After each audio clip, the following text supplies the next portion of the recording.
Bien, el tema de hoy día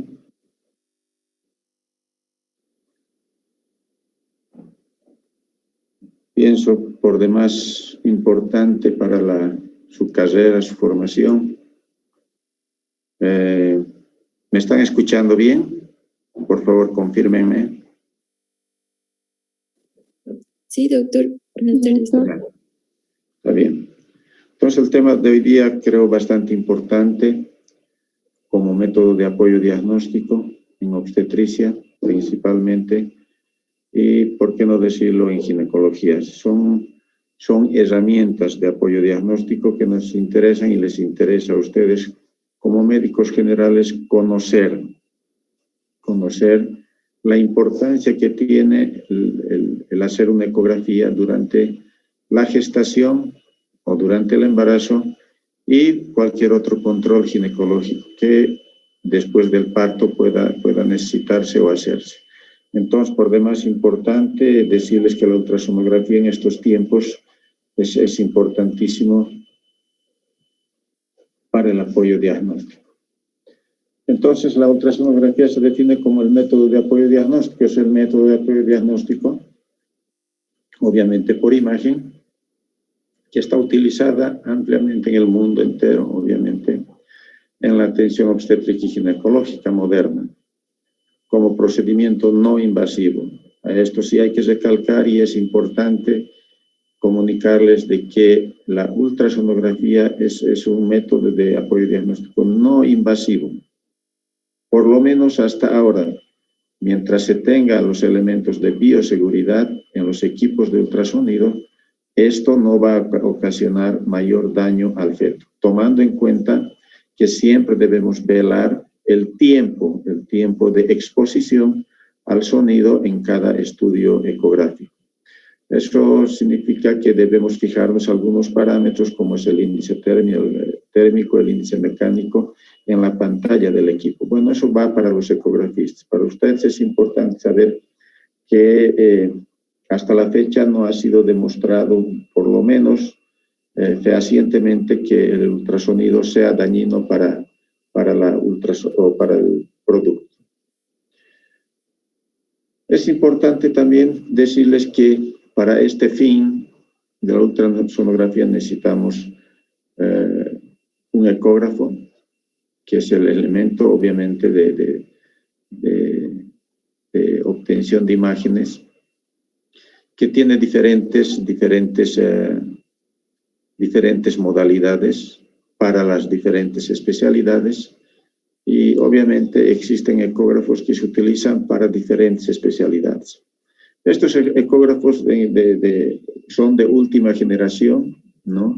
Actualmente son digitales, son de muy alta velocidad, son en tiempo real, que quiere decir que nosotros mientras realizamos el estudio, nosotros podemos verlo al fetito, que se está moviendo, que está bostezando, que está riendo, que está haciendo un montón de actividades o movimientos dentro la cavidad amniótica, o sea, prácticamente como sobrenadando dentro del líquido amniótico. También decirles que adicionalmente la medicina, o sea, la parte tecnológica de la medicina ha ido avanzando a pasos agigantados. Y es que así también tenemos ahora el estudio de la dopplerflujometría. La dopplerflujometría viene siendo una herramienta más para el apoyo diagnóstico y principalmente para el diagnóstico de bienestar fetal. Es importantísimo, ya vamos a ver más adelante su definición, en un estudio obstétrico la utilización de la dopplerflujometría. También mencionarles que los ecógrafos actualmente, inicialmente eran en 2D, eran estáticos. ¿Qué quiere decir? Que no había en tiempo real, que nosotros no podíamos ver los objetos o el feto en movimiento. Actualmente son en tiempo real, podemos ver el flujo en los vasos, podemos ver el fetito moviéndose y una serie de cosas que podemos ver mediante el ultrasonido. Entonces eran estáticos, ahora son en tiempo real y era en 2D, en dos dimensiones. Luego viene el advenimiento hace más o menos el año 2000 el año 2000 o un poquito antes, 1998, 97, viene lo que es el estudio en 3D, en 3 dimensiones, que inicialmente también era solamente 3D en las 3 medidas, en las 3 dimensiones, y que no tenía movimiento. Entonces, luego de eso, al año, o poco menos, o un poquito más, aparece el estudio en 4D. ¿Qué quiere decir el 4D? El 4D no es nada más que ver el fetito en movimiento. O sea, esta tercera dimensión en movimiento, en tiempo real. Es decir, la 3D hacía cortes y solamente se veía una imagen estática, obviamente en 3D. Pero nuevamente se avanza el ultrasonido en medicina y se adquiere en movimiento. Y esto le ponen el 4D, o sea, es la 3D en movimiento, no es nada más que la 4D entonces. A esto no hace poco tiempo, nuevamente se le añade algunas otras características a estos ecógrafos y le aumentan unos focos móviles dentro de la cavidad, ¿no? Obviamente el equipo, y hace que la iluminación dentro de la cavidad sea mucho más visible, se vea mucho mejor el fetito, o sea, las características de la imagen obtenida es de mejor calidad. Y a esto nuevamente se le añade, después de haber añadido luz y demás, entonces le ponen el nombre de 5D. Entonces, y así va acrecentándose muchas más cosas en cuanto al ultrasonido. Bien, para este fin, el ecógrafo no es que funcione así a simple vista, sino que necesita algo más, algún implemento más importantísimo, que son los transductores. Estos transductores son acoplados al procesador, que es el equipo grande, la caja grande, digamos, donde se va a procesar todo lo que la sonda del ultrasonido, es decir, los transductores, van a recibir de lo que va a emitir. O sea, emite el sonido y recibe a la vez el sonido del transductor. Y ese sonido recibido va a ser llevado al procesador, el procesador lo procesa y luego manda a la pantalla ya una imagen procesada de todas estas imágenes o de todas esas ondas que ha recibido. Entonces lo procesa y nos envía una imagen en escala de grises hacia la pantalla. Obviamente es muy compleja el modo de actuar o de función de los ecógrafos. Entonces necesitamos un procesador, necesitamos un transductor, necesitamos una pantalla, un monitor y finalmente necesitamos para este fin una impresora que nos grabe o nos pueda sacar una imagen de lo obtenido en el ecógrafo. Esto principalmente es para documentar el estudio. Disculpe, doctor, hay varias personas que están tratando de entrar, pero necesita que les acepten. No les voy a aceptar. Les he dicho 10 minutos antes y he cumplido los 10 minutos. ¿Verdad? Yo les he dicho bien claro. 10 minutos, así estén 5 alumnos y empiezo la clase y no admito a nadie más. Bueno, entonces existen transductores de diferentes frecuencias. Es importante también hacerles notar de que estos transductores, de acuerdo a la frecuencia, se van a ir utilizando a cómo el obstetra o el ginecólogo necesite. Si son de alta frecuencia, de baja frecuencia, son endocavitarios, son volumétricos, entonces mucho depende cuál es la herramienta que el ecografista necesita en ese momento para el estudio. Por ejemplo, un estudio ecográfico de primer trimestre, es decir, temprano, por así decir, 6, 7 semanas, 8 semanas, yo no voy a hacer por vía abdominal, teniendo un transductor transvaginal. Evidentemente antes sí tenía que hacerse abdominal, porque no teníamos los transductores transvaginales. pero ahora contamos con ese instrumento. Entonces, yo tengo que ver qué instrumento es el mejor para que yo pueda hacer un mejor diagnóstico.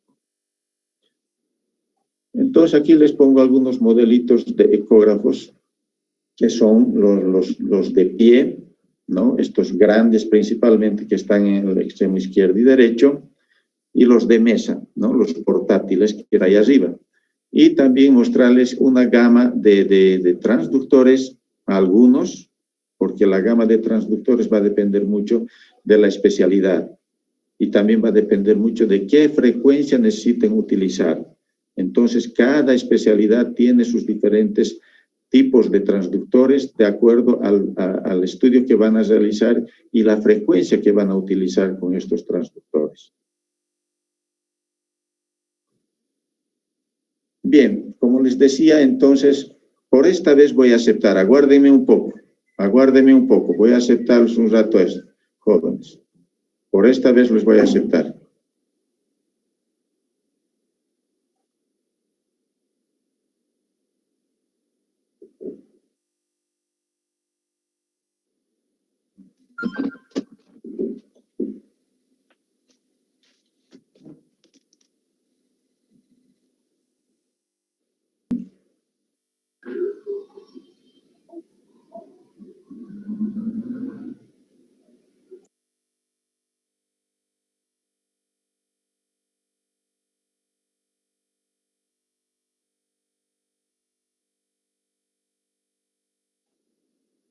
Bien, les decía, las indicaciones en obstetricia son precisas.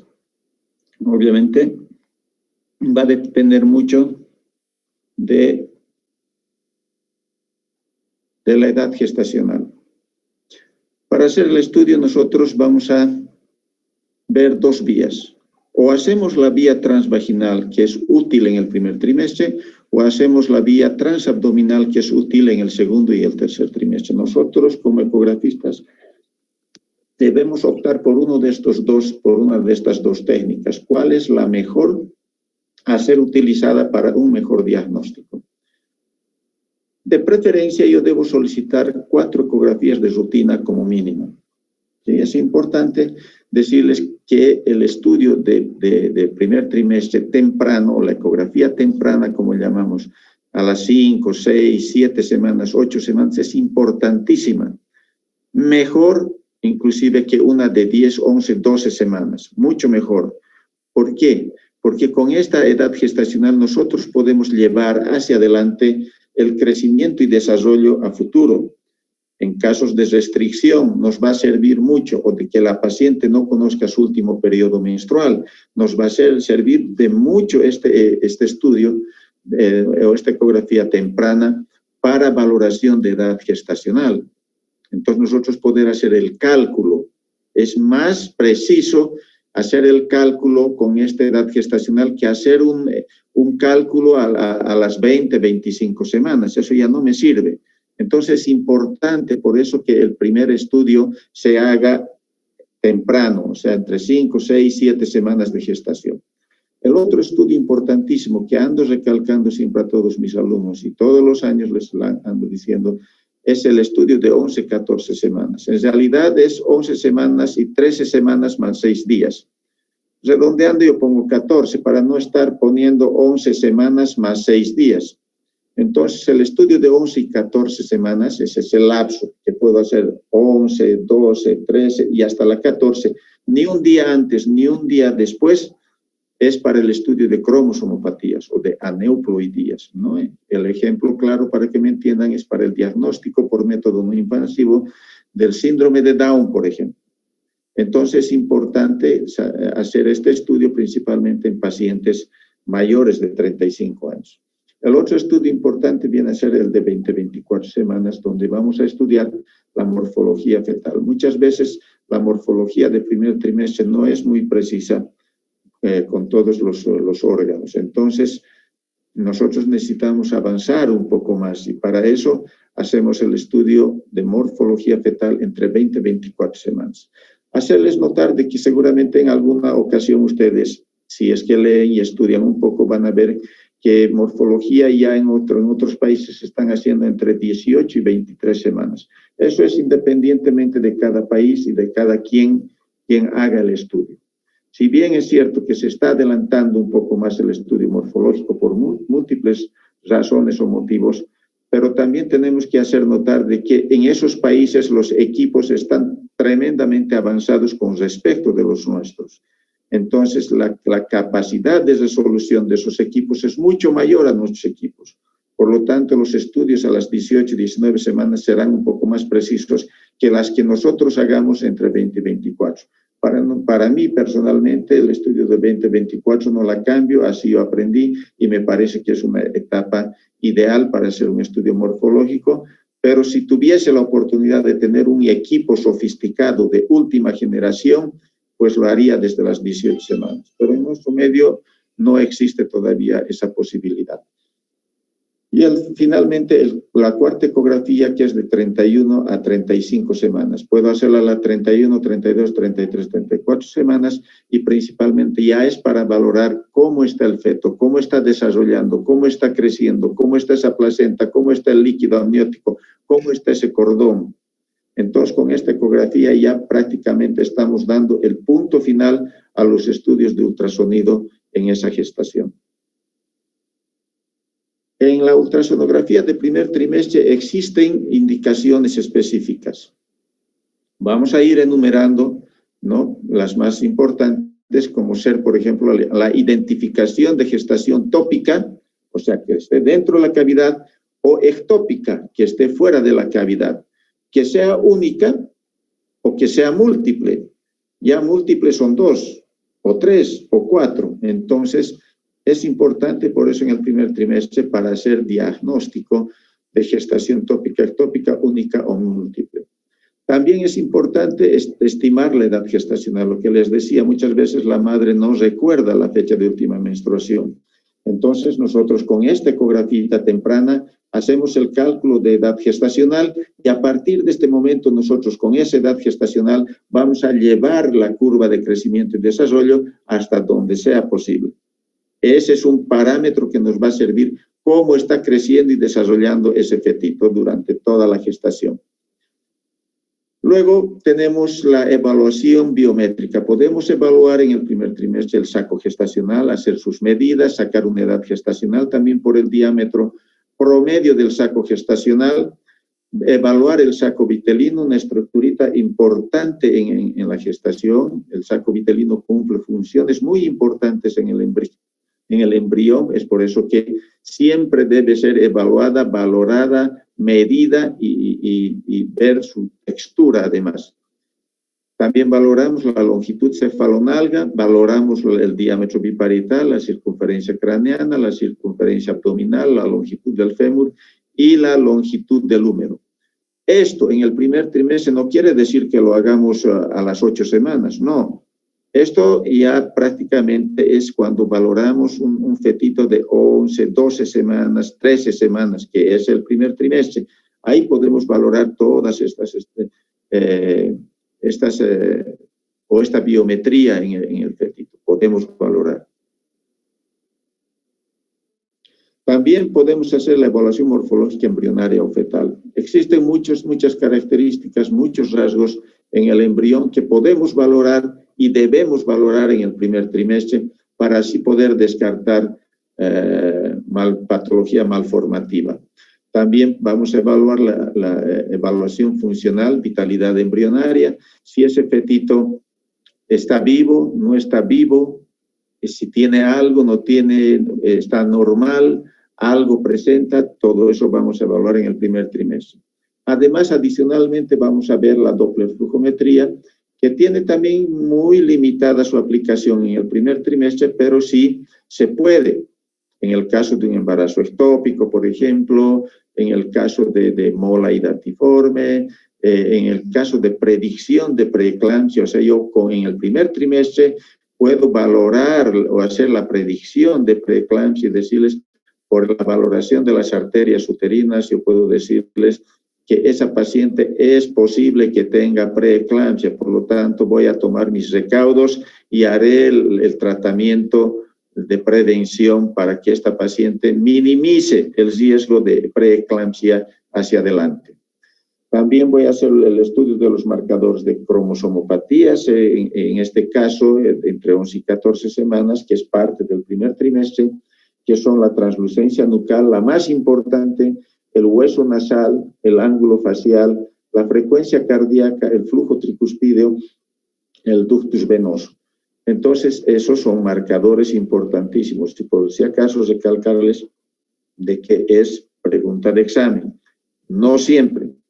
Puede haber algunas modificaciones, pero es parte. Luego, en el primer trimestre también la ultrasonografía nos ayuda en los procedimientos invasivos. O sea, nosotros para hacer un diagnóstico genético podemos hacer una punción de velocidades coriales.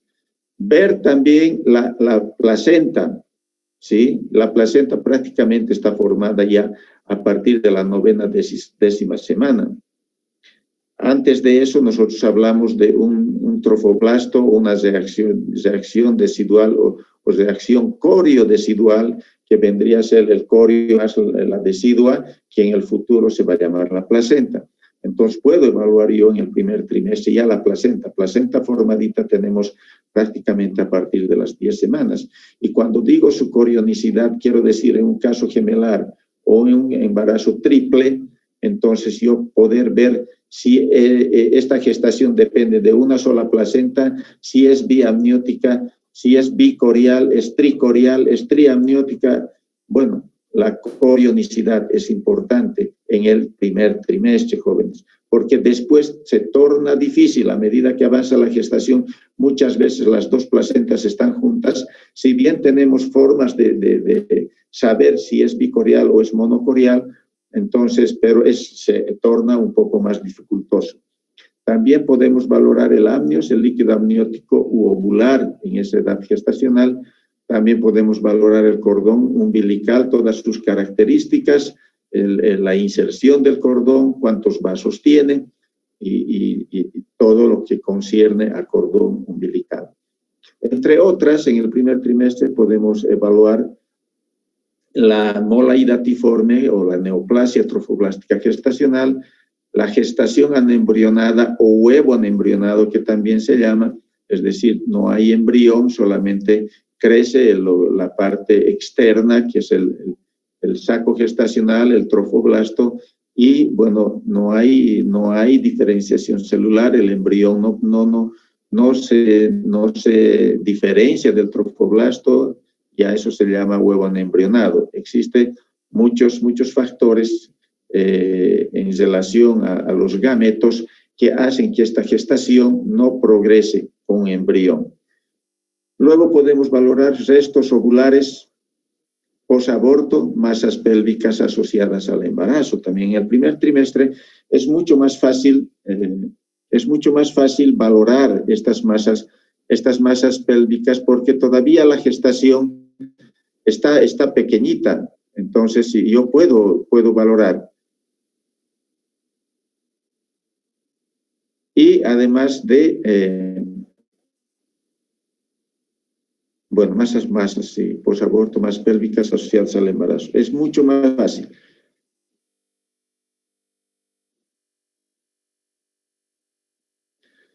Bien, vamos a entrar a la ultrasonografía morfológica del segundo trimestre. A partir de la semana 13, 14 hasta la 26 ya consideramos el tercer trimestre. Perdón, el segundo trimestre. Y en esta etapa de gestación, entre 20 y 24, es que realizamos el estudio morfológico para ver anomalías fetales o, en su defecto, que el fetito esté bien, que es lo más importante y todos esperamos y deseamos de que esa gestación esté bien. Entonces, la morfología fetal completa entre 20 y 24 semanas, donde se recomienda incluir ecocardiografía. ¿Por qué nosotros recomendamos? O sea, y Doppler flujometría. Porque muchas de las patologías principalmente son cardíacas. Muy alta incidencia de patología cardíaca. Recomendamos hacer la Doppler flujometría en caso de que en el morfológico nosotros veamos alguna anomalía. Si bien en el exterior se hace de rutina, en el estudio morfológico, los 3, en nuestro medio nosotros hacemos prácticamente el morfológico con algo de Doppler, pero no tocamos el corazón. El corazón sí yo pongo cortes lo suficientemente elementales. La ecocardiografía es un estudio bastante largo, es un estudio complejo que hay que dedicarle un tiempo y solamente recomendamos cuando yo veo un morfológico, un corazón que está mal, entonces automáticamente yo sugiero en ese informe que voy a hacer de morfología, digo corazón anómalo o corazón con tales características. Sugiero ecocardiografía fetal básica. Entonces va el informe a su médico y el médico inmediatamente solicita ecocardiografía fetal. Esta ecocardiografía fetal es mejor, también sugiero que se envíe entre las 26 y 28 semanas de gestación. Es mucho mejor evaluar a esta edad que evaluar entre 20 y 24 semanas. Todo tiene su indicación y su razón de ser. ¿Cuáles son las indicaciones más importantes en el segundo trimestre o para el estudio morfológico? Si bien en el primer trimestre les he mostrado todas las indicaciones para el primer trimestre, para el segundo trimestre también tiene sus indicaciones. Jóvenes, por favor, les pido ingresar rápido, ya se me va a terminar este tiempo y no he hecho ni la cuarta parte del tema. Entonces, ¿cuáles son las indicaciones más importantes? Es obvio que si voy a solicitar una morfología fetal es que algo está pasando con ese feto. Sospecho de anomalía fetal o me han referido de afuera de algún otro centro y han visto de que probablemente tenga alguna anomalía o tenga el antecedente de su anterior embarazo con anomalía fetal o con algún problema cromosómico. Entonces hay que ver los antecedentes también de la madre para solicitar un estudio morfológico. También vamos a solicitar en enfermedades hereditarias, no hay muchas, por ejemplo, si tenemos una madre que ha tenido un hijo o de repente en 2 hijos sucesivos o discontinuos, alguno de ellos con algún tipo de malformación congénita o algo que haya heredado de la familia. Entonces también verificar el antecedente. La gestación múltiple es sinónimo de evaluación también de morfología fetal. La edad materna avanzada, no se olviden que en las mujeres mayores siempre existe la mayor predisposición a presentar algún tipo de malformación congénita. El fetito restringido, restricción de crecimiento intrauterino, también es indicación de morfología fetal. Exposición a drogas teratogénicas y radiación. Infección durante el periodo gestacional, cualquier infección, sospecha de infección, principalmente los TORCH, toxoplasma, rubeola, citomegalovirus, o cualquier infección que sea potencialmente teratogénico para el feto, hay que hacer evaluación morfológica. La isoinmunización, cualquiera de las dos, esta isoinmunización sea de causa inmune o no inmune, también se debe hacer la evaluación morfológica. Es un prerequisito también para la realización de procedimientos invasivos. Yo cuando voy a ver el morfológico puedo sugerir hacer una cordocentesis, una amniocentesis, entonces para diagnóstico, ya sea de proceso infeccioso, por así decir, en el líquido amniótico, o para estudio genético también. Luego, indicación también de la dopplerflujometría, ya les he remarcado bastante, la dopplerflujometría es muy importante en la gestación, y entre otros, en el segundo trimestre o en la morfológica también podemos valorar todo lo que es la biometría, o sea, para saber la edad gestacional, medir todo, se mide todo, jóvenes, ¿no? En biometría.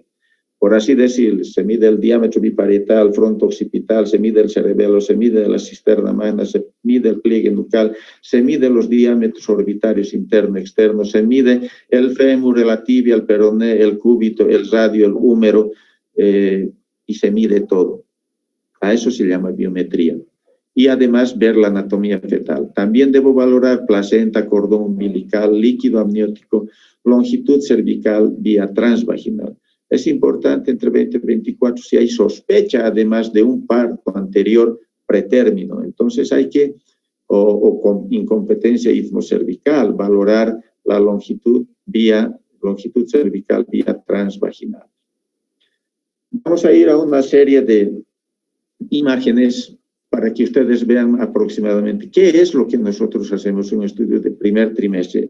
Hemos visto la parte teórica de los 2 primeros trimestres, el primero y el segundo. Ahora vamos a ir viendo algunas imágenes.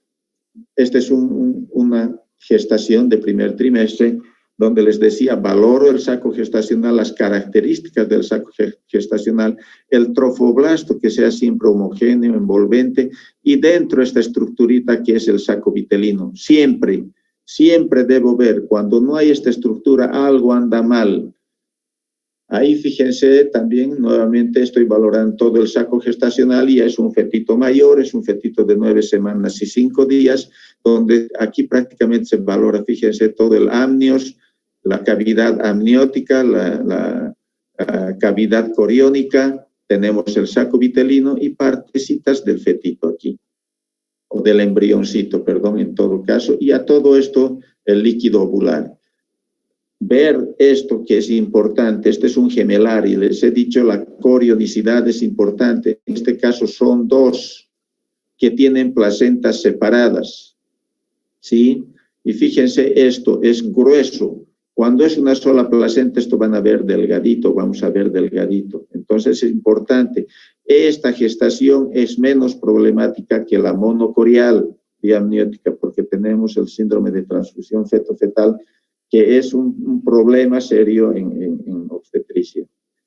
Fíjense, ahí les he puesto en círculo. Este signo se llama signo de lambda. Cuando la gestación ya está un poquito más avanzada, y no sabemos definirnos si es una sola placenta o son 2. Este signo de lambda me está indicando de que son 2 placentas. Es bicorial, jóvenes. Y si yo veo esta así, en T, fíjense la diferencia, no existe el signo lambda, esta es un monocorial, pero biamniótico. Este es problemático porque me puede dar 2 patologías. El síndrome de transfusión feto-fetal o la secuencia TRAP. Seguimos con más imágenes. Podemos valorar en el primer trimestre también la longitud cefalonalga. Longitud cefalonalga. Podemos valorar el ángulo facial, la translucencia nucal como marcadores de cromosomopatías. Les he dicho, aquí estamos viendo la translucencia nucal, el ángulo facial. Luego ya más adelante en el estudio morfológico vamos a valorar todo lo que es la cabecita, el diámetro biparietal, el fronto occipital, valoramos el atrium, que es el asta posterior del ventrículo lateral, valoramos lo que les decía, el cerebelo, la cisterna magna, y aquí hay 2 puntitos, que es el pliegue nucal, valoramos los diámetros orbitarios interno y externo, también que nos dan en percentiles, que nos pueden indicar patología, valoramos el perfil, estamos viendo el huesito nasal, el huesito nasal, la punta de la nariz, los labios, el mentón es importante y vemos el cuerpo calloso además en el estudio de perfil. Aquí vemos un corte coronal de la cara donde estamos viendo la boquita y la punta de la nariz con sus 2 fosas nasales. Aquí me está descartando labio leporino, por ejemplo. Entonces, todo lo que se vaya a ver en el morfológico es importante, jóvenes. Ahí tenemos el perfil, Este perfilcito que estamos viendo, le ponemos la 3D y vamos a obtener esta imagen. Cuando nosotros tenemos una buena ventana de líquido amniótico y ponemos la 3D o 4D, vamos a obtener una imagen así, buenísima, ¿no? Donde estamos viendo que el rostro fetal prácticamente es normal, no tiene patología. Y el mismo fetito ya donde estamos valorando inclusive los deditos de la mano. Esto es un dedito y este es otro dedito, por eso se lo ve un poquito, ¿no? Parece un lunar aquí o un una verruguita, pero no es así, son los deditos que están muy próximos a la cara. Bien, seguimos valorando morfología fetal. Entonces, luego de haber realizado toda la parte morfológica en la cabeza, en la cara, pasamos al abdomen. Aquí estoy pasando directamente al abdomen, jóvenes, porque voy a hablar un poquito más sobre el corazoncito luego, ¿ya? Entonces, en el abdomen lo que valoramos son también estructuras, la vena umbilical, valoramos la circunferencia abdominal, es el corte ideal para ver la gestación o la edad gestacional por la circunferencia abdominal. Aquí vemos una suprarrenal, aquí vemos la otra suprarrenal, el estómago, la vena umbilical, la porta derecha. Entonces, son estructuras que debemos valorar. La pared abdominal anterior, la posterior, íntegra, absolutamente normal. Valoramos el ingreso del cordón umbilical, el estómago y el ingreso del cordón umbilical. También valoramos en abdomen estas dos estructuras que vienen siendo los riñones izquierdo, derecho. Aquí está el estómago, por eso este es el izquierdo. Luego valoramos la columna. Desde el cuellito vamos valorando, que es la parte más importante en el cuellito, la columna cervical. Vemos la integridad de la columna cervical, toda la columna dorsal, casi y alguito de la lumbar. Esta viene a ser la parte lumbar, esto es importante, y algo de la sacra también. Luego valoramos los huesos.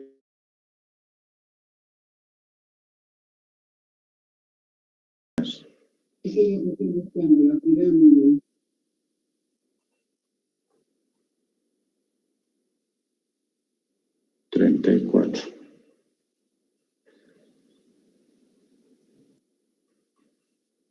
A ver, un minuto más esperamos.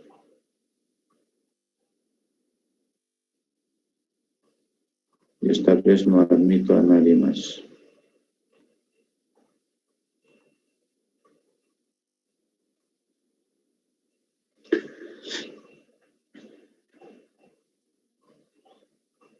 Pongan sus cámaras a ver, quiero verles, por favor, un ratito. 30 segundos, pongan sus cámaras.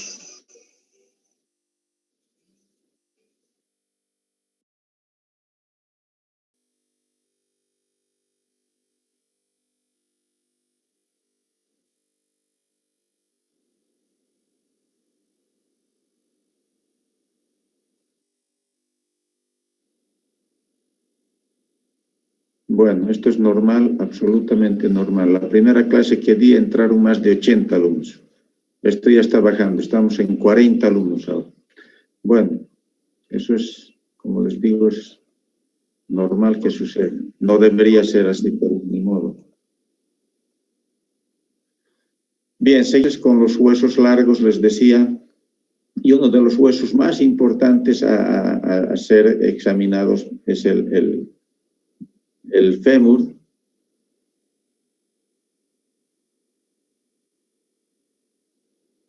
El fémur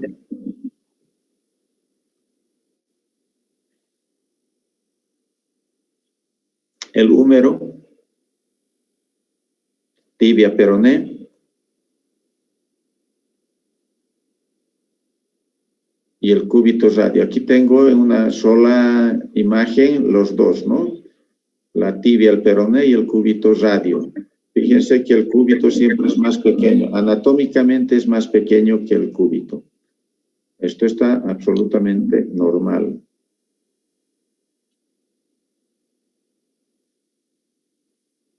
Luego tenemos las extremidades donde logro ver 1, 2, 3, 4, los 5 deditos.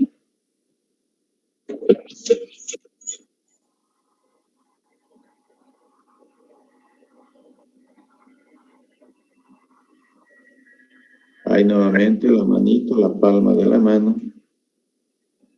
Siempre valorar, ahí tengo el piecito o la plantita del pie. También 1, 2, 3, 4, 5 deditos. Tratar de valorar en lo posible todo. Por eso se llama morfología fetal. Y luego voy a valorar los genitales, ¿no? Aquí, genital femenino y aquí el genital femenino, masculino. Luego valoro, les he dicho, la placenta, qué características tiene, grado de maduración, es una placenta súper madura, por ejemplo, es una placenta grado 4, donde prácticamente estamos viendo cotiledones bien marcados, bien delimitados. Esta placenta prácticamente es una placenta vieja, y después de esto el fetito empieza ya no a desarrollarse, más bien a volverse más pequeñito, y se los llama fetitos viejitos, cuando la placenta ya está muy vieja. También valoramos, les he dicho, el cordón umbilical, cuántas arterias y si hay una vena y dos arterias. Aquí tenemos dos arterias, una vena y dos arterias. En este caso están de azul porque están yendo en dirección contraria al transductor y el rojo se aproxima al transductor. Ahí, como ejemplito, les pongo una circular de cordón del por qué es importante la valoración con Doppler, ¿no? Para ver una doble circular de cordón ajustada, ¿no? al cuellito o a la columna cervical del feto. Luego, aquí les decía, voy a empezar a valorar ahora el corazón. He valorado toda la estructura, lo he dejado un poquito, esta parte del corazón, ¿sí? Para ver las características anatómicas. Yo tengo dos ventrículos, dos aurículas, un agujero oval con unas valvas que se abren de derecha hacia izquierda. Es importante ver la integridad del tabique interventricular y principalmente la cruz. Esta cruz es importante ver, valorar.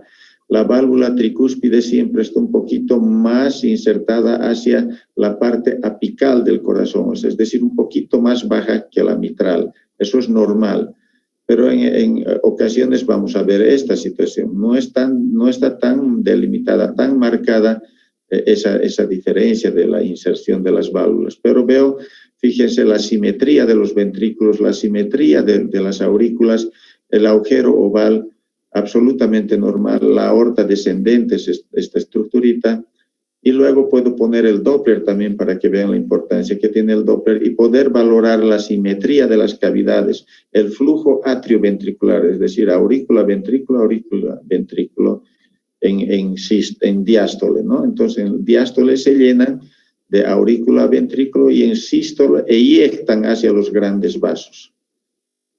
Es importante, les decía entonces, el estudio de morfología fetal, porque no nos vayamos a tropezar con este detalle, que muchas veces las pacientes llegan cuando no han hecho ni un solo control. Si esta paciente, por ejemplo, hubiese hecho su control en el primer trimestre, quizás estos dos fetitos no hubiesen nacido. La conducta hubiese sido otra al saber su madre que los dos fetitos venían unidos. Lo más probable es que esa madre hubiese pedido alta solicitada o cualquier otra situación y hubiese provocado un aborto. Lamentablemente llegó a las finales, hicimos el diagnóstico en el hospital, nacieron estos fetitos, se les separó a ambos, pero al final fallecieron los dos. Vamos a hablar un poquito de la ecografía del tercer trimestre, que nos sirve para ver el crecimiento y desarrollo. Entonces, ¿qué valoramos nuevamente? Vamos a repetir casi lo mismo del morfológico: biometría fetal, la edad gestacional, el peso fetal, la placenta, el cordón umbilical, el líquido amniótico y la Doppler flujometrías. Son cosas que yo debo valorar durante el tercer trimestre. Entonces, ¿cómo yo voy a hacer la edad gestacional? Es obvio, haciendo una biometría fetal. ¿Cómo voy a saber el peso fetal? Haciendo una biometría fetal. ¿Cómo voy a ver la placenta que esté bien implantada? Ya, pues voy a determinar efectivamente si esa placenta migró o no migró, si era placenta previa marginal, migró más arriba. Voy a valorar qué características tiene esa placenta, madurez de la placenta en el tercer trimestre. ¿Cómo está el líquido amniótico? Si está normal, está aumentado, está disminuido, ¿qué está pasando? La Doppler flujometría, veré si en todo caso existe alguna alteración o algún factor de riesgo que me haga pensar de que esa gestación puede estar en riesgo. Además, me sirve también a partir de las 32 semanas hacer el monitoreo de bienestar fetal. Si bien la indicación de monitoreo fetal, vamos a ver cuando veamos bienestar fetal, que es el otro tema del próximo miércoles, no de este, del otro, del subsiguiente. Vamos a ver bienestar fetal, entonces nos sirve también para valorar bienestar fetal en el tercer trimestre. La ultrasonografía postparto, es decir, una vez que ha tenido ha dado a luz se ha producido el alumbramiento, muchas veces en el puerperio inmediato o puerperio inmediato pueden suceder algunos cambios y algunas patologías. Entonces es necesario evaluar el útero y los anexos, es necesario evaluar el endometrio, la cavidad uterina, si puede haber masas o no, colecciones líquidos sólidas, evaluación del fondo de saco de Douglas, en caso de cesárea evaluar la histerosafia.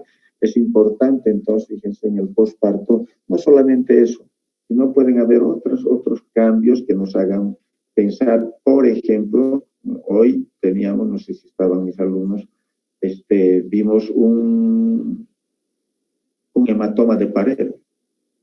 Entonces, ultrasonido nos ayuda. La paciente 9 días después acude al servicio con dolor en la pared abdominal y vemos un abombamiento en el abdomen izquierdo. Cuando ponemos hacemos el estudio de ultrasonido, vemos que había un hematoma de más de medio litro, de más de 500 cc. Se había formado un hematoma en el subaponeurótico en la pared abdominal lateral derecho después de la cirugía, 9 días post cesárea. Entonces, fíjense la importancia de la ultrasonografía también en el posparto. La ecografía ginecológica, rápidamente vamos a pasar cuáles son sus usos. También puedo hacer la ecografía transvaginal o transabdominal. Si bien la ideal y estrella es la ecografía transvaginal, existen ciertas condiciones para su practicabilidad. Entonces, yo no puedo obligar a la paciente a hacerse un estudio transvaginal si la paciente es virgen. No puedo obligarla a una paciente que tiene problemas de tumores o masas en la pelvis. No puedo yo obligarle a una paciente si tiene problemas de infección, por ejemplo, el VIH, por ejemplo, el HPV. No puedo obligarla. Si ella dice, no quiero que me haga porque tengo estas infecciones, entonces nosotros podemos optar por la vía abdominal.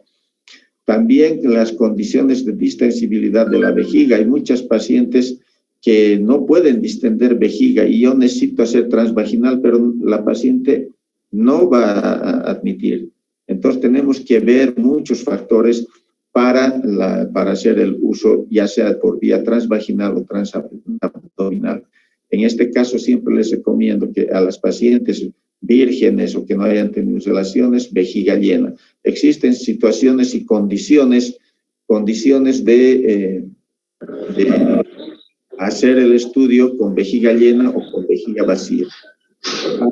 Aquí tenía inclusive a las monjitas, por ejemplo. Ya le he quitado yo esta parte porque no me parecía bueno, pero sí les comento a manera de comentario, no de estar escrito aquí. Yo no puedo obligar a la monjita a hacer un estudio transvaginal, ¿no? Por el mismo hecho de su credo, y puedo tropezarme con que de repente la monjita no había tenido pues el himen completo, ¿no? Entonces, por muchas razones, no necesariamente, no piensen mal, jóvenes, esta monjita puede haber hecho una cirugía. Por cualquier factor ha tenido una cirugía y perdió esa virginidad. Entonces, no es que estén sospechando otra cosa. Entonces, yo no puedo, o sea, a lo que me voy es que yo a una persona, a una monjita, por su credo religioso, yo no puedo obligarla a hacer un estudio transvaginal, ni siquiera insinuarla, a no ser que salga de ella y me diga, doctor, yo tengo una cirugía ginecológica, por lo tanto puedo someterme nomás a un estudio transvaginal. Siendo así, es que recién yo puedo hacer el estudio transvaginal en este tipo de pacientes. Ya no lo pongo eso, solamente les hago comentario porque no me parecía pertinente. Bien, ¿cuáles son las indicaciones del estudio ginecológico?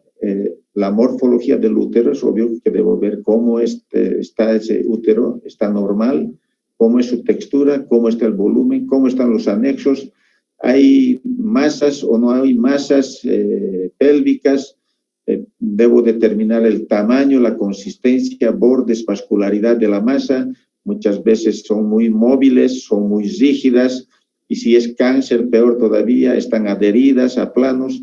Entonces, establecer el origen y las relaciones anatómicas de la masa con otras estructuras, como les digo, cáncer, por ejemplo, está muchas veces con metástasis a órganos vecinos, vejigas, recto, parametrios, pelvis ósea. Entonces, debo valorar yo todo eso con un estudio ginecológico. Alteraciones asociadas a enfermedades malignas, el cáncer, lo que les estoy repitiendo ahora, como ascitis o lesiones metastásicas. Cuando yo veo cáncer, yo debo valorar si es que tiene ascitis, no tiene ascitis, o sea, colección de líquido en el fondo de saco, o tiene otras masas en otros lugares a distancia.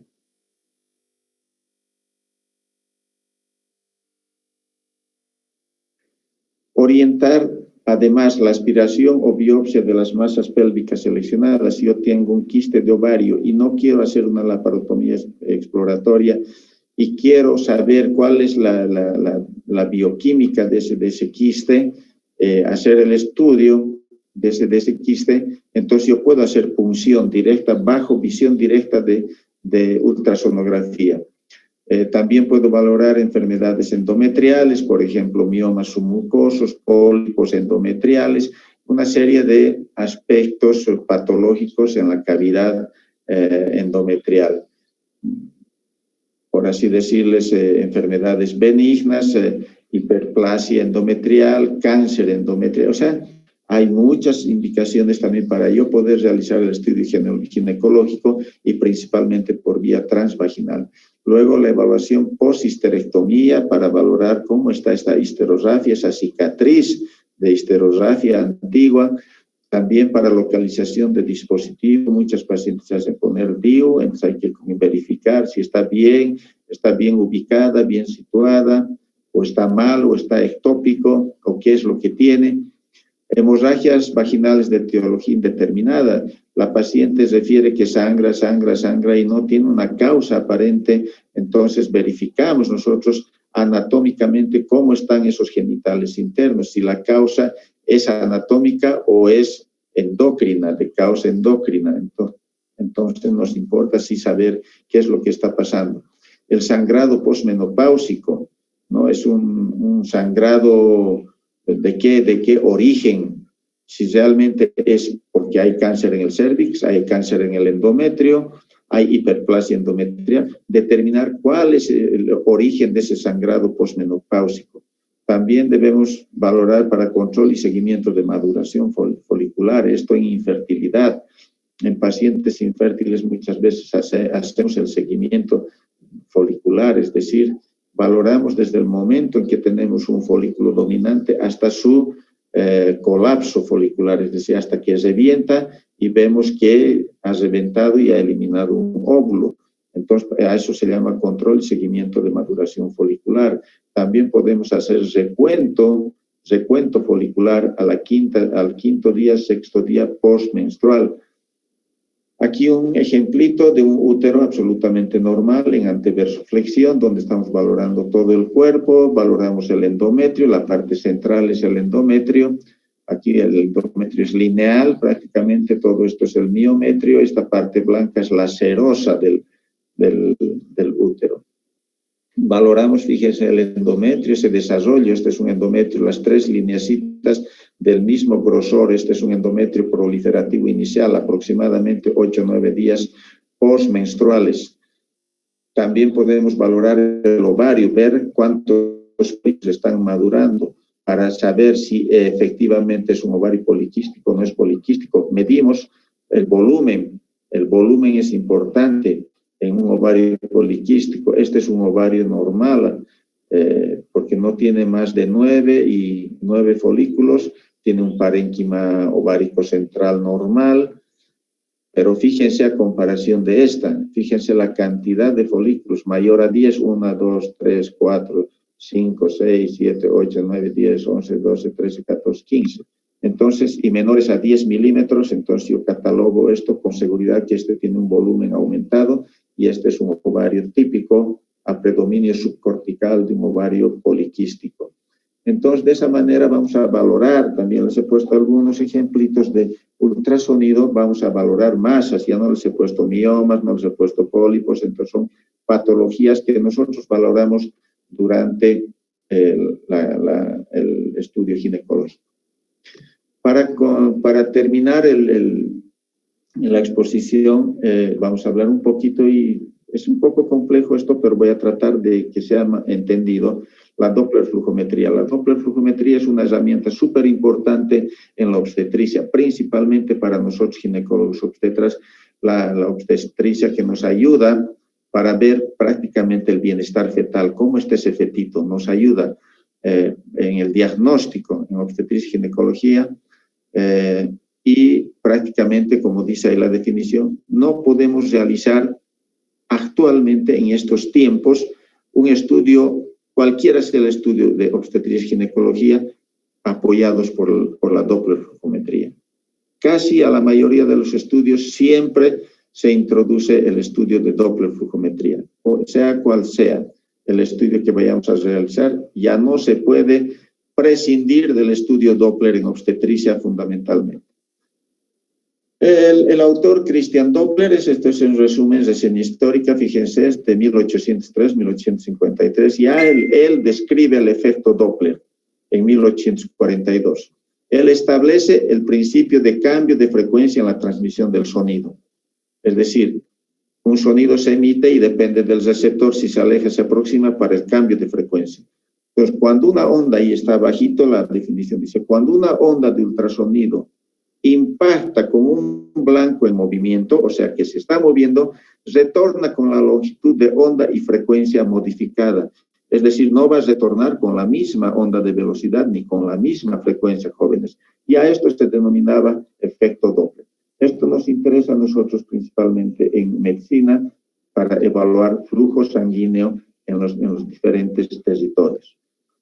Aquí, para que me entiendan este gráfico, me pareció ver interesante, o es interesante para que me entiendan. Entonces, aquí tenemos la onda enviada en A, B y C, tiene una misma longitud de onda. Este es el emisor. ¿Quién emite la onda? En este caso vamos a suponer que es el transductor, transductor. Aquí el efecto de la onda, el emisor está emitiendo la onda, la misma de la onda enviada, emite la onda y tenemos el receptor que está estático, no se mueve. Si no se mueve el receptor, o sea, no hay movimiento, por lo tanto la onda recibida, jóvenes, tiene la misma amplitud, la misma frecuencia. Fíjense, todas similares.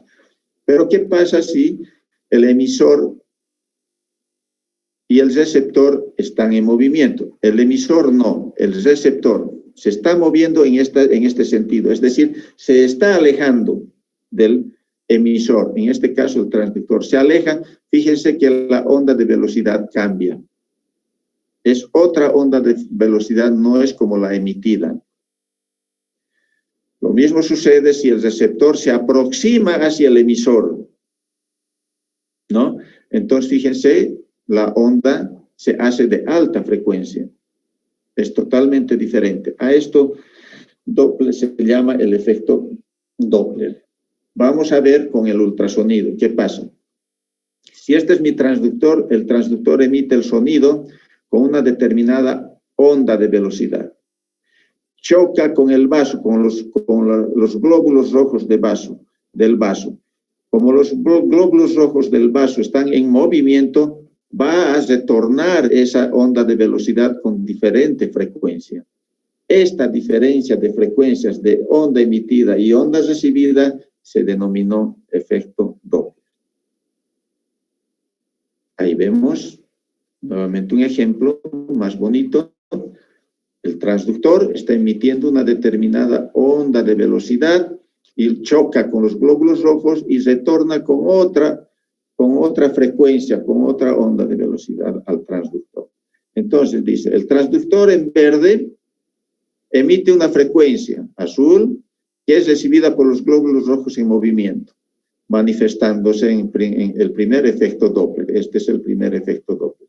Los glóbulos rojos envían otra frecuencia rosado, que es recibida por el receptor, que es el transductor, estacionario, transductor, manifestándose el segundo efecto Doppler. Esta diferencia de frecuencias es lo que se llama efecto Doppler. ¿Qué es lo importante con el Doppler? Que es un método, nuevamente les digo, jóvenes, a pesar de estar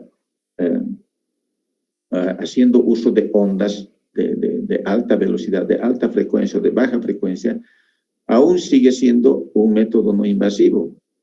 O sea, no invade la cavidad, ¿no? Y nos ayuda, lo que les había dicho, en la valoración de bienestar o exploración de bienestar fetal. El Doppler nos va a ayudar mucho en la predicción y va a ser decisiva, jóvenes. Si con este estudio, yo digo, se interrumpe o no se interrumpe el embarazo. Por eso es información predictiva y decisiva en obstetricia el estudio Doppler. Puedo hacer otros métodos, pero ¿quién me va a definir al final si interrumpo o amerito una interrupción? Es el Doppler. Y finalmente me ayuda a hacer diagnóstico en situaciones críticas. Ese feto se va a ovitar en 24 horas. Ese feto no va a durar más de 36 horas. Y como que cabalito, ¿no? Se ovitan generalmente entre 24 y 48 horas y se ovitan. Si es que hacen caso omiso al informe que se está dando de un estudio Doppler. Se puede realizar en etapa temprana de la gestación, ya les he dicho, en el de 11-14, por ejemplo, podemos valorar, hacer la predicción de preeclampsia, por ejemplo, ¿no? También podemos valorar si es un saco gestacional viable, no inviable, es un embarazo ectópico, no ectópico. Entonces nos sirve para mucho el Doppler, ayuda bastante, y principalmente en embarazos de alto riesgo. Entonces, fíjense que la Doppler flujometría no puede estar exenta de un estudio obstétrico.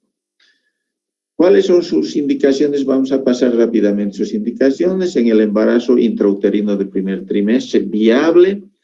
En el embarazo intrauterino de primer trimestre, frustrado o inviable. En el embarazo ectópico, en el embarazo molar. Las con rojo, jóvenes, son las más importantes de las indicaciones. En preeclampsia, eclampsia, restricción de crecimiento intrauterino, gestación gemelar, isoinmunización y anemia.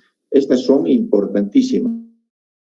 Por eso son indicaciones de Doppler. A veces no saben ni por qué me piden un Doppler. Entonces, vigilancia de pacientes tratadas con antiprostaglandínicos, justamente por el cierre del conducto arterioso, cardiopatía y embarazo, diabetes gestacional, patología muy frecuente en nuestro medio, evaluación del cuerpo lúteo, evaluación de placenta y cordón umbilical. Aquí podemos poner como ejemplo el acretismo placentario o las circulares de cordón umbilical, malformaciones congénitas, ecocardiografía fetal con Doppler, masas, tumores de útero y anexos. Entonces, fíjense la importancia y las indicaciones que tienen. Son bastantes, pero de entre todas hay algunas que tienen relevancia. ¿Cuáles son los vasos mejor estudiados en obstetricia? Principalmente tenemos las arterias uterinas, ese es el orden, uterinas, umbilical, cerebral media, vena umbilical, ductus venoso, istmo aórtico y el flujo tricuspide. Básicamente son esas esos vasos que debemos estudiar durante la gestación. ¿Qué esquemas yo voy a utilizar para la evaluación de la Doppler flujometría? Si bien yo tengo aquí al lado una onda de velocidad de flujo donde estoy viendo sístole, final de diástole y se me va a cortar, jóvenes. Y velocidad media, entonces yo tengo sístole, diástole y velocidad media. Los índices Doppler generalmente yo los utilizo, o los más utilizados son el índice de resistencia, el índice de pulsatilidad y la relación sístole-diástole. De todas estas, la mejor estudiada es la de Gosling de 1976, que es el índice de pulsatilidad. Sin embargo, se puede utilizar también el de Pourcelot o el índice de resistencia. Cualquiera de las tres se pueden utilizar, jóvenes. Y estas son las ondas de velocidad de acuerdo al flujo o al vaso que yo estoy queriendo investigar. En este caso estoy viendo una onda de velocidad, esa que está en café, de la arteria uterina con alto flujo diastólico. Esta es la diástole, esto es diástole y esto es sístole. Entonces, esto es importante en la arteria uterina, por ejemplo. Si yo veo esta onda en la uterina con escotadura protodiastólica o notch, que se llama, que está con la flechita, es de alto riesgo. Lo más probable es que esta paciente esté con preeclampsia o haga preeclampsia. Aquí tengo notch normal en el primer trimestre, pero a medida que avanza la gestación, yo debo ver que este notch desaparezca. Cuando yo veo un notch y bajo flujo diastólico, estoy ante una resistencia aumentada, jóvenes, en la uterina. Si yo veo flujo diastólico reverso, de mal pronóstico en la uterina, jóvenes. Entonces, esto, lo positivo es que si va a ir para bien, esto debe desaparecer, aumentar el flujo diastólico y aquí vendría un flujo de la arteria uterina absolutamente normal. En todo caso, esto viene a ser todo esto patológico. Perdón. Y aquí, alta resistencia placentaria en la arteria umbilical, fíjense, poquito flujo diastólico, prácticamente ya no tiene flujo diastólico. Aquí hay ausencia de flujo diastólico y fíjense que se me ha hecho reversa, en la vena umbilical pulsátil y finalmente el flujo reverso en diástole. Este flujo reverso en diástole es de mal pronóstico. Está diciendo ese efecto está en hipoxia severa, se puede evitar. Ya aquí viene siendo patológico. Todos son patológicos, pero los más graves son estos dos. Y entre los cuatro, el más grave es esto cuando hace flujo reverso en diástole. Nuevamente es el mismo. Aquí vamos a ver igual. Estamos repitiendo lo mismo. Y las tablas prediseñadas, jóvenes. Estas tablas, fíjense, aquí yo tengo percentiles de 5, 50, 95 de la arteria uterina, por ejemplo, entre 11, 13 hasta 38, 40 semanas, percentil 95, 5, yo debo valerme de estas tablas. Los ecógrafos actuales tienen ya insertadas estas tablas prediseñadas. Aquí tengo de la arteria umbilical, por ejemplo, sus valores desde 11 semanas hasta 41 semanas, sus valores en percentiles 5, 95, y de la arteria cerebral media también. Entonces, con estos valores es que nosotros trabajamos para decir, ¿está bien o está mal esos flujos en los diferentes territorios? Aquí un ejemplito, a ver, ¿funciona? Sí, funciona. Fíjense, esta es la arteria uterina y esta es la onda de velocidad. ¿Ven? Alto flujo diastólico, sístole, con seguridad que el índice de pulsatilidad me va a salir absolutamente normal.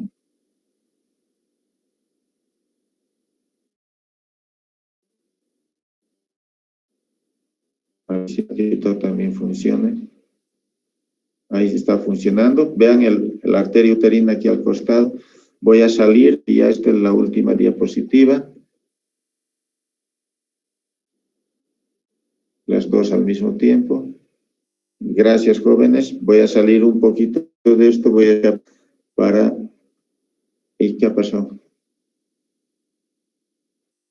Bueno.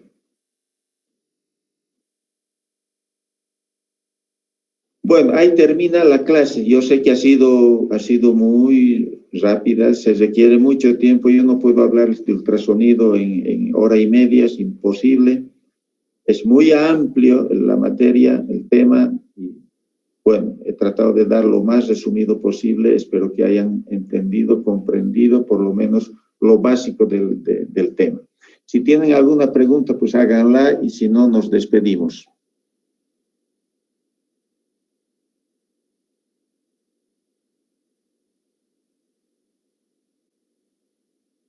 La mayoría ya se han salido, ¿no? Lo han dejado colgado ahí. A ver, prendan sus cámaras. Todos. Bueno, ahí nos vamos despidiendo del tema y el próximo miércoles, ya les estoy anticipando, voy a dar bienestar fetal. También es larguito, pues no queda otra, son 3 cosas que tengo que hablar en bienestar fetal, que es el perfil biofísico, monitoreo fetal electrónico y la Doppler flujometría nuevamente. Entonces son 3 temas de bienestar fetal. El miércoles, igual a las 4 de la tarde, traten de entrar puntual, jóvenes. Esta vez voy a ser un poquito más estricto. Prefiero que me vean 20 a que no me vean 20 o sean 40 y no me vean 20. Y simplemente pongan su celular apagado ahí y se vayan a tomar su café, ¿no? Entonces, prefiero que me vean 20 y me atiendan bien los 20. Si no hay más nada, pues me despido. Hasta el próximo miércoles. Gracias, doctor. Hasta luego. Gracias, doctor. Hasta el miércoles.